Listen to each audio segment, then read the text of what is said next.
जरा तसव्वुर करें, हम किसी साइंस फिक्शन फिल्म के किरदार हैं और हमने एक इंतहाई खतरनाक चोरी का मंसूबा बनाया है। लेकिन ये किसी बैंक या तिजोरी की चोरी नहीं है। हम एक एटम की मजबूत तरीन गिरफ्त से उसका एक इलेक्ट्रॉन चुराने वाले हैं। बिल्कुल, ये कोई आम वारदात नहीं है। इसके लिए बेपनाह महारत और तवानाई चाहिए। आज के इस तज्जिये में हम एटमी दुनिया की सबसे बड़ी चोरी के असूलों को समझने जा रहे हैं। तो क्या आप तैयार हैं? तो सबसे पहला और बुनियादी सवाल जो जहन में आता है वो ये है कि इस चोरी की असल कीमत क्या है। मेरा मतलब है, जब हम किसी एटम के न्यूक्लियस की मजबूत गिरफ्त से उसका इलेक्ट्रॉन छीनने की कोशिश करते हैं तो तवानाई के लिहाज से हमें कितना बिल अदा करना पड़ता है, कितनी ताकत लगती है इस इलेक्ट्रॉन को उसकी जगह से उखाड़ फेंकने के लिए। यही वो सवाल है जो हमें बताता है कि इस एटमी खेल में दरअसल दांव पर क्या लगा हुआ है। अब साइंस की दुनिया में इस चोरी की कीमत का एक बाकायदा नाम है। इसे कहते हैं आयनाइजेशन एनर्जी। थोड़ा सा तकनीकी लगता है ना, लेकिन ये दरअसल वो कम अज कम तवानाई है जो किसी गैसी हालत वाले एटम के सबसे बैरूनी खोल से, जिसे हम वैलेंस शेल भी कहते हैं, वहां से एक इलेक्ट्रॉन को मुकम्मल तौर पर बाहर निकालने के लिए दरकार होती है। जब हम ये तवानाई लगाकर इलेक्ट्रॉन निकाल लेते हैं तो वो एटम एक मस्बत आयन बन जाता है। यानी ये वो भारी कीमत है जो इलेक्ट्रॉन की आज़ादी के लिए हमें अदा करनी ही पड़ती है। अब यहाँ सबसे दिलचस्प बात सुने, हम इस तवानाई को बाकायदा नाप सकते हैं। जी हाँ, ये कोई ख्याली बात नहीं है। मिसाल के तौर पर, अगर आप सोडियम के एटम से उसका पहला इलेक्ट्रॉन चुराना चाहते हैं तो आपको मस्बत 496 किलो जूल फी मोल तवानाई खर्च करनी होगी। ये एक ठोस रियाजियाती हकीकत है जिसका सीधा सा मतलब ये है कि इलेक्ट्रॉन चुराना वाकई एक मेहनत तलब काम है। और भाई, एटम अपना इलेक्ट्रॉन इतनी आसानी से जाने नहीं देते। चलें इस पेचीदा कॉन्सेप्ट को एक बहुत ही सादा सी मिसाल से समझते हैं। एक सेब के दरख्त का तसव्वुर करें।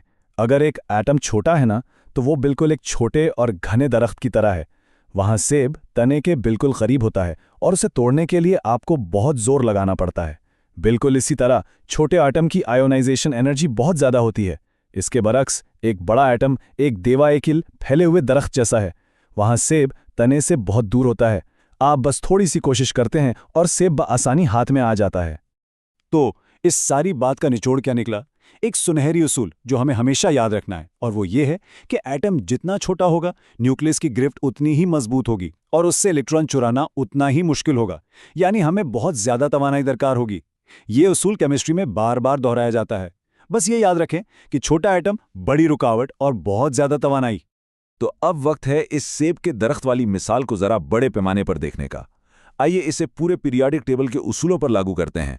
यहाँ हमारे पास दो बहुत वाज़ेह रुझानात हैं। जब हम पीरियाडिक टेबल के किसी ग्रुप में ऊपर से नीचे आते हैं तो ये इलेक्ट्रॉन चुराने की तवानाई कम हो जाती है, लेकिन जब हम किसी पीरियड में बाएं से दाएं तरफ जाते हैं तो ये तवानाई बढ़ने लगती है। इन दोनों में एक चीज़ बिल्कुल मुश्तरक है, और वो है एटम की जिसामत, यानी उसके साइज के साथ तवानाई का उल्टा ताल्लुक। साइज बड़ा तो एनर्जी कम, साइज छोटा तो एनर्जी ज्यादा। आइए इसे थोड़ा और खोलकर बयान करते हैं। पहले बात करते हैं ग्रुप में नीचे की तरफ जाने की। देखिए, जब हम ऊपर से नीचे जाते हैं तो एटम का साइज नुमाया तौर पर बढ़ता जाता है। सबसे बाहर वाला इलेक्ट्रॉन न्यूक्लियस से दूर, बहुत दूर होता चला जाता है। और मजे की बात यह है कि अंदरूनी इलेक्ट्रॉन्स की तहें एक ढाल सी बना लेती हैं। इसका नतीजा क्या निकलता है? न्यूक्लियस की कशिश इस बैरूनी इलेक्ट्रॉन पर इंतहाई कमजोर पड़ जाती है, बिल्कुल इस बड़े दरख्त की तरह।